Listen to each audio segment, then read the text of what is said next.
and welcome to the Great Not Deli Meat Experiment Part 1. A few different recipes have kind of inspired what I'm going to do today. There's the 10K chicken, chickweed shreds, probably a couple of others. I'll pop little links in the description below. What I'll be producing is a Seitan based type of meat. First on my list of jobs is the silken tofu. I had considered putting the tofu in the blender just to get it whizzed up, but I end up losing a lot down the sides. What I will do though is just break it up with a fork. I'm breaking it down as small as I can. I have a little whisk. I'd be happy enough with the texture like that for now, but I have apple butter in the oven and I need to stir it in 2 minutes. So I might as well just keep breaking this down until the apple butter's ready. I'll even show you if you like. Apple butter! This can now go back into the oven and I can crack on with meat. First on the agenda is vital wheat gluten. Okay, it's 100 grams of gluten. Gluten has as soon as it gets wet, it starts activating and it just makes a real mess.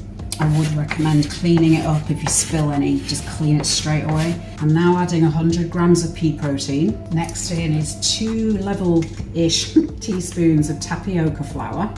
All of the flours and starches that I'm using, I've chosen to give some chew. The vital wheat gluten is very tough and chewy. Pea protein seems to have a real nice density to it. Tapioca flour gives it some stretch. A tablespoon of glutinous rice flour. Glutinous rice flour is used to make dumpling wrappers and mochi balls, and that has that nice sort of bouncy chewiness to it. Next to the party is 2 teaspoons of Agar. This is a gelling agent, so it's used as a vegan or vegetarian substitute for gelatin, which, if you don't know, is made from beef bones and skin and all the stuff they throw away, I guess. I'm using the Agar for its jelly-like properties. I want to try and give it some of that juiciness that meat has. 1 teaspoon of baking powder. I'm using the baking powder to make the structure a little bit lighter. I'm using a tablespoon of chicken flavor stock. The final dry ingredient is a tablespoon of mushroom powder. This is just grated up dry shiitake mushrooms. Sieve these together. Combine all those dried ingredients. Next in is 100 grams of cooked quinoa and cooked amaranth. I discovered this little trick when I was making not shepherd's pie, and the quinoa combined with the grated seitan acted as a minced beef. Had that really nice chew to it that minced beef has. Quinoa also has all of the amino acids that humans need. I think it's the only plant that does.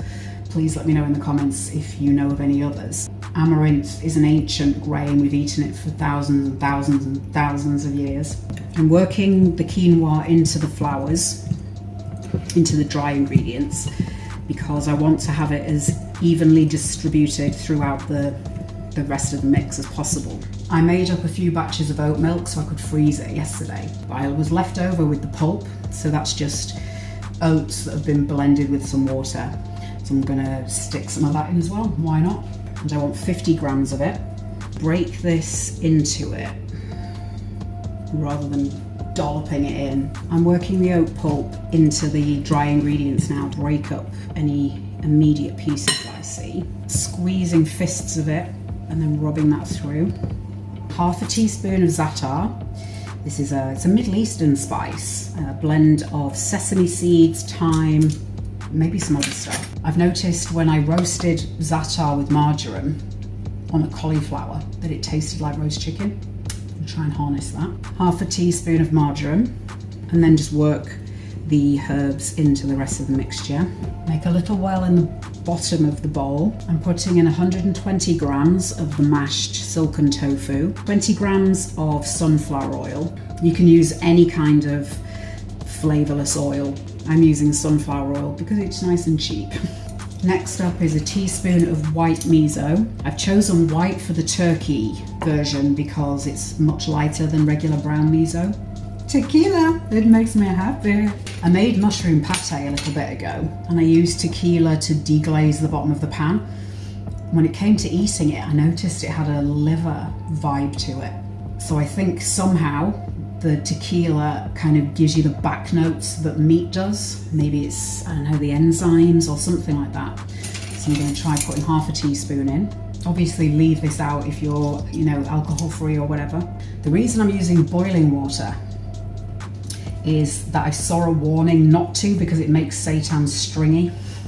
So I'm going to try it and see if that has a real impact and giving some fibrous, simulating the fibers of meat. 100 milliliters of boiling water into here and mix it with the rest of the ingredients. The best way I've found is to gradually work the mixture in, sort of doing a spiral.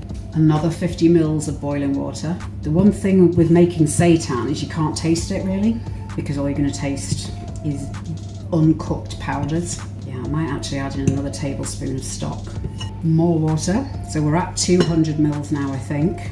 Oh, I forgot an ingredient. 2 teaspoons of apple cider vinegar, which should have obviously gone in with the other wet ingredients. It helps kind of suppress the taste of the vital wheat gluten. Go in with fists or hands, however you want to do it. And then just start putting everything together and kneading. That helps the gluten develop. Same as you would if you're making a bread dough. 846 grams of product, so it's almost a kilo of meat there. I'm now putting the dough into a bowl just to rest for 15 minutes. Let the gluten develop before it goes into the blender for kneading. The turkey mixture is... it's not in that one, is it? The turkey mixture has been resting for about 15-20 minutes. I'm going to break it in half because now it's time to machine knead it. I'm going to use the blender on the turkey because I haven't used a blender before. I've only used the food processor. I'm going to try, see what happens. And I'm going to do it in 2 lots because I think that's going to be too much for the blender. This is going to be for about 5 minutes, I think.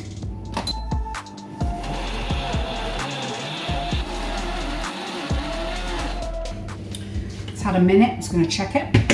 High-speed blenders heat whatever's inside as they're blending. I assume it's the friction that does it. So this is quite hot. Don't be alarmed if that happens. And it should have a nice, stringy, chewy sort of texture. And you know what? I don't think it needs any more than that really. Second lot in. I've either broken my blender or I've overheated it. Work the two together. Yeah, I can smell burning plastic. I'll now wrap it in greaseproof paper as tightly as possible, like a Christmas cracker, I suppose. I'm wrapping string, just household kitchen string around, just to keep the paper in place. I'm just going to put this to the side while I finish the rest, and then I'll cook them all together in the Instant Pot. The turkey's had several hours to rest. I wrapped another layer of baking paper around it because water can tend to seep in. Should have done that really before I put the string on, but then I remembered. And I've wrapped it in this muslin cloth. If you want to see how to wrap that on, make sure you watch part beef. The muslin really is to hold the baking paper in place. Hopefully it's going to get nice and steamy inside this little parcel. It's like a little baby. But don't put babies in Instant Pots. It's not nice. And I'm pressure cooking on high on the more setting for 2 hours. I stumbled across a recipe for a glaze when I was researching the apple gummies and how to use inulin. 2 tablespoons of water, 2 tablespoons of inulin. Whisk it together until it's nice and combined. Oh, there we go. That looks like it's getting thick. So it suddenly went very gluey. The glaze using the inulin was a bust. Either I took it too far or, well, I don't really know what happened. I'm going to try using potato starch. Failing that, I'll use cornstarch. 30 mils to the saucepan to start with. I've got maybe a tablespoon, 2 tablespoons of water.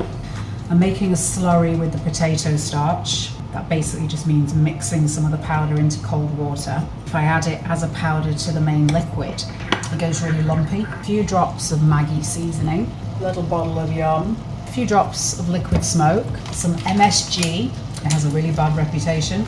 You do it, don't do it, use salt if you like, soy sauce, something like that. 1/16 to 1/8 of a teaspoon. Salty, but it's not as aggressive as salt, but it boosts flavours in different ways. 1/2 tablespoon of malt extract. It's made with barley. I want a bit more. Yeah, so 60 mils of water altogether. You will see that potato starch separates from the water. Give the slurry a little mix and then add a spoonful at a time. And you can see instantly it thickens. That might have been a bit too much. I'm going to add a bit of soy sauce. And this is to sort of replicate that roasting flavour on the outside of the turkey. I still want more depth, so I'm going in with treacle or molasses, about 1/2 teaspoon. Yeah, that I am happy with. And I'll see you shortly when we start glooping that on. Because it's thickened up a fair bit, I'm just gonna relax it a tiny bit. Scoop the glaze back into the pan. This is water just off the boil. And I'm just adding little splashes and working it into the glaze. That's about where it wants to be.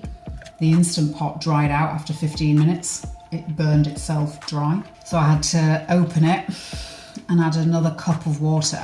I think what happened is, because there's no foil, there was no barrier to stop the meats sucking all of the steam in. So it basically pulled all of the water out of the pan. Oh, I've got some Sharpie on it. I'll cover that Sharpie up.